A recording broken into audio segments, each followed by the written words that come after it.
This is the tutorial video for the Snow Inspector.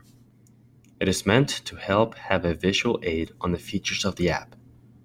To access the app, head to either tethys.byu.edu/apps or hydroshirt.org/apps.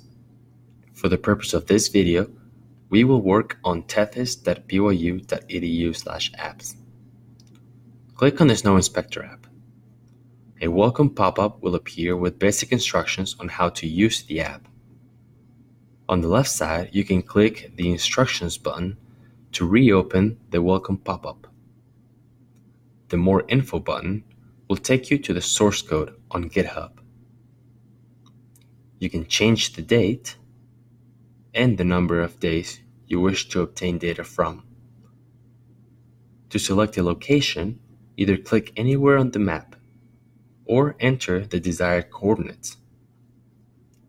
Above the map, you can select a base map from three different options for the background, Esri being the default. You can also select a snow layer from three options, snow cover being the default, or none at all. The snow cover layer displays the snow coverage percentage-wise of a 0.25 kilometer square area. The snow mass layer shows an average estimate of snow mass in a 4 kilometer square area. The snow water equivalent layer indicates the amount of water that is contained in a snowpack in a 4 kilometer square area. Once you're ready, click the Display Graph button to obtain the data. A time series chart will appear and will be filled as it requires data.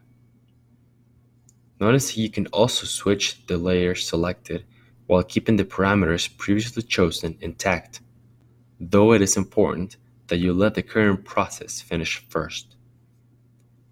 There's a number of reasons why sometimes data cannot be acquired, such as a cloudy day or nighttime. These are color-coded in order to provide more clarity. As you hover over or click a point in the chart, a tooltip will pop up displaying a mini version of the previous map with an X indicating the exact location you selected.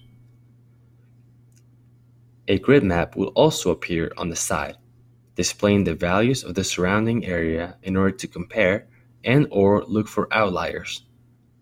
Notice it follows the same color code as the chart. You can also choose to print the chart or download it on several different file formats. You may also download an XML file.